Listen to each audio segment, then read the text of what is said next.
सभी को नमस्कार। मेरा नाम है सोनल गोयल। मैं 2008 बैच के आईएएस ऑफिसर हूँ और मेरा काडर त्रिपुरा है। श्री रामधारी सिंह दिनकर जी ने कहा था, मैं तूफानों में चलने की आदी हूँ, तुम मत मेरी मंजिल आसान करो। हैं फूल रोकते, कांटे मुझे चलाते, मरुस्थल पहाड़ चलने की चाह बढ़ाते। सच कहता हूँ, जब मुश्किलें ना होती हैं मेरे पग, तब चलने में भी शर्माते। मेरे संग चलने लगे हवाएं जिससे, तुम पथ के कण कण को तूफान करो। मैं तूफानों में चलने का आदी हूँ, तुम मत मेरी मंजिल आसान करो। दोस्तों, वॉइस ऑफ वुमेन पॉडकास्ट के एपिसोड नंबर 16 में आपका हार्दिक स्वागत, अभिनंदन है। ये पॉडकास्ट आवाज़ है उन महिलाओं की जिनकी कहानियाँ हमारे जीवन में मूल्य पैदा करती हैं। साथियों, हमारी भारत भूमि को हर काल में देश की विलक्षण बेटियों ने गौरव से भरा है। इन महिलाओं का व्यक्तित्व ऐसे प्रकाश स्तंभ की तरह है जो हर युग की नारी को आगे का मार्ग दिखाता रहेगा। आज की नारी आर्थिक और मानसिक रूप से आत्मनिर्भरता की ओर बढ़ रही है और अपने साथ समाज को भी आगे बढ़ा रही है। हमारे देश की जितनी तेजी से तरक्की हो रही है, उतनी तेजी से हमारे देश की नारी भी बदल रही है।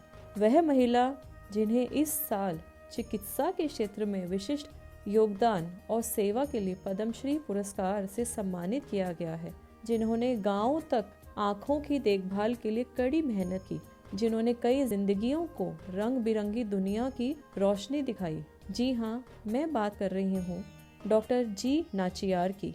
डॉक्टर जी नाचियार की लोगों के प्रति करुणा, उनके काम की गुणवत्ता और उनके मरीजों की संख्या उनकी पहचान है। मजबूत इरादों वाली नाचियार का जन्म 15 सितंबर 1940 को तमिलनाडु के तिरुवन्नली जिले में वदामलापुरम गांव में हुआ। गांधीवादी गुणों वाले श्री गोविंदप्पा की 5 संतानों में से सबसे छोटी संतान के रूप में उनका जन्म हुआ।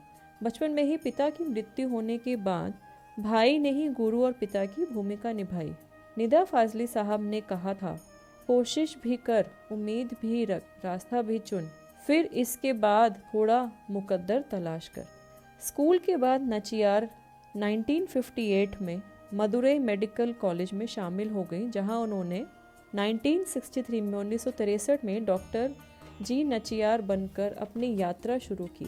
वहां उन्हें अपने जीवन साथी डॉक्टर पी नाम पेरुमलसमा भी मिले और दोनों ने राजाजी अस्पताल में 1 दशक तक सेवा की। यही नहीं, डॉक्टर डी नाचियार ने इलिनॉइस यूनिवर्सिटी में नेत्रयोग विज्ञान में फेलोशिप भी हासिल की। इसके बाद हार्वर्ड यूनिवर्सिटी में नेत्रयोग विज्ञान और न्यूरो नेत्र विज्ञान में भी फेलोशिप हासिल की।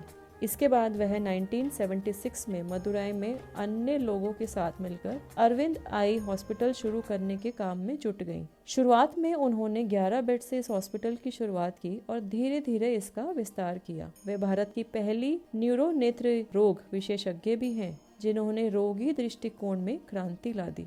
उन्होंने एक चिकित्सक, सर्जन, शिक्षक और प्रशासक के रूप में अपना योगदान देकर क्रांति की। उन्होंने इंट्रा ऑक्यूलर लेंस प्रत्यारोपण के साथ माइक्रो सर्जरी के लिए जरूरी स्किल्स विकसित करने की चुनौतियों का समाधान करने के लिए साइट सर्वर्स इंटरनेशनल के समर्थन से 1993 में AECS में माइक्रो सर्जरी प्रशिक्षण कार्यक्रम डिजाइन कर उसे शुरू किया, जिससे दुनिया भर में मोतियाबिंद सर्जरी की गुणवत्ता में सुधार हुआ।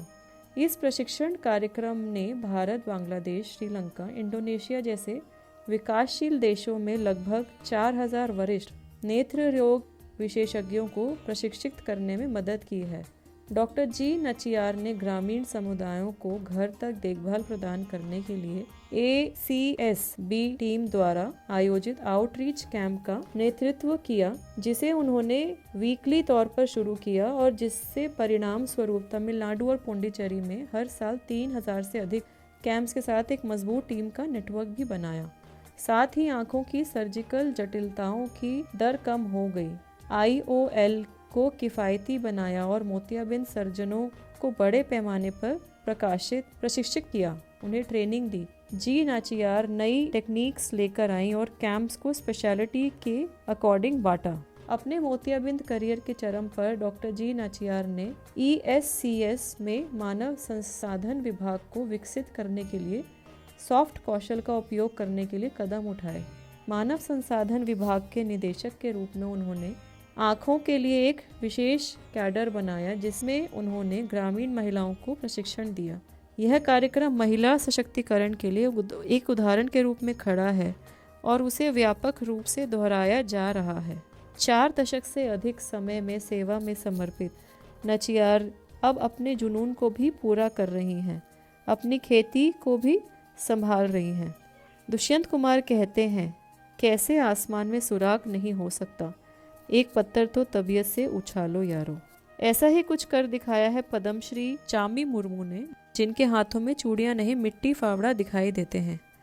आइए जानते हैं एक गरीब गांव की लड़की कैसे बनी हमारी पर्यावरण हीरो, जिन्होंने हमारी सबसे कीमती पृथ्वी को हरा आवरण बहाल करने में अपनी ज़िंदगी लगा दी और साथ ही अपने आसपास की महिलाओं की स्थिति को ऊपर उठाने के लिए भी अपना जीवन समर्पित कर दिया। गरीबी, उत्पीड़न और त्रासदी का सामना करने के बावजूद उन्होंने अपने सपनों को कभी मरने नहीं दिया और फिर लाखों महिलाओं के लिए प्रेरणा बन गई। सिर्फ प्रेरणा ही नहीं बल्कि महिलाओं के लिए छायादार पेड़ बन गई। डॉक्टर अब्दुल कलाम जी ने कहा कि माना आप अपना भविष्य नहीं बदल सकते, लेकिन आप अपनी आदतें तो बदल सकते हैं। आपकी आदतें निश्चित ही आपका भविष्य बदल देंगी।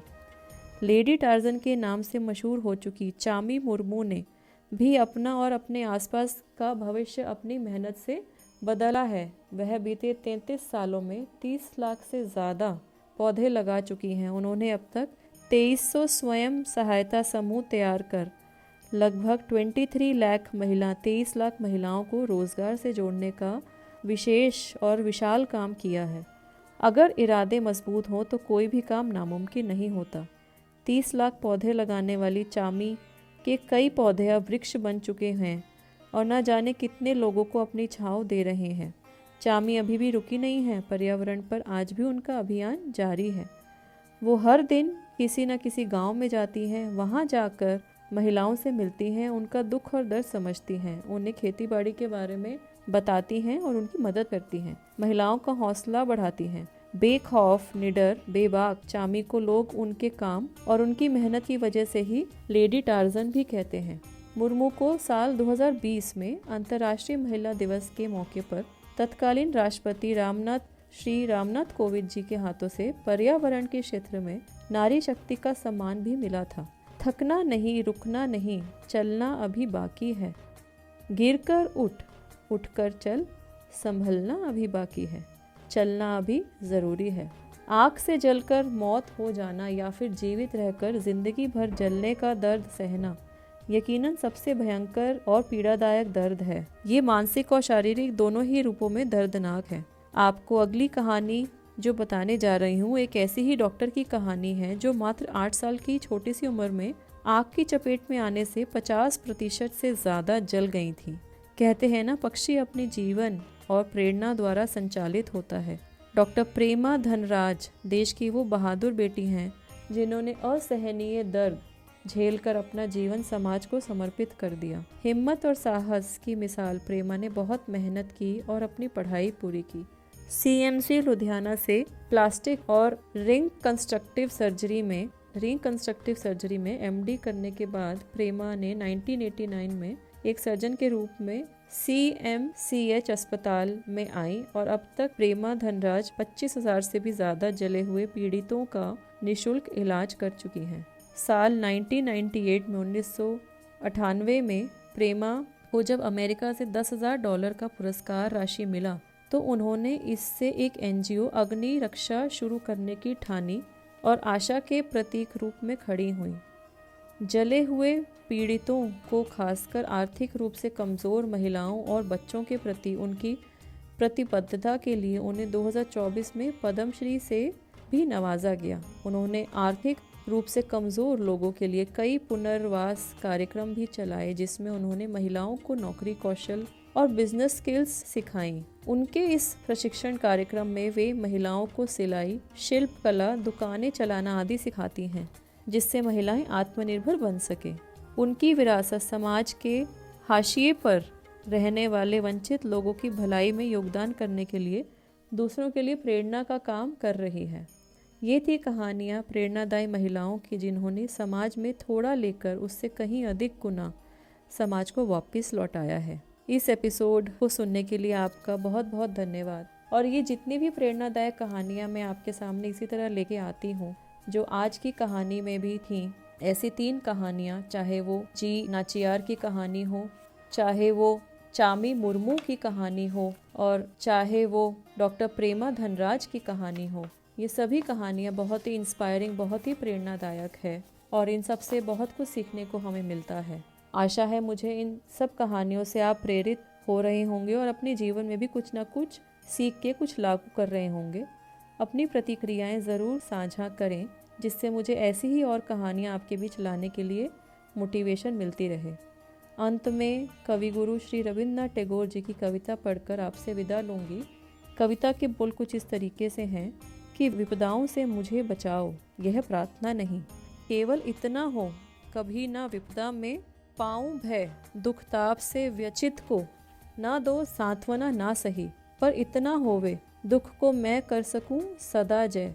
कोई नहीं सहायक ना मिले तो अपना बल पौरुष ना हिले, हानि उठाने पड़े जगत में लाभ अगर वंचना रही, तो मैं भी ना मानूं क्षय, तो मैं भी ना मानूं क्षय।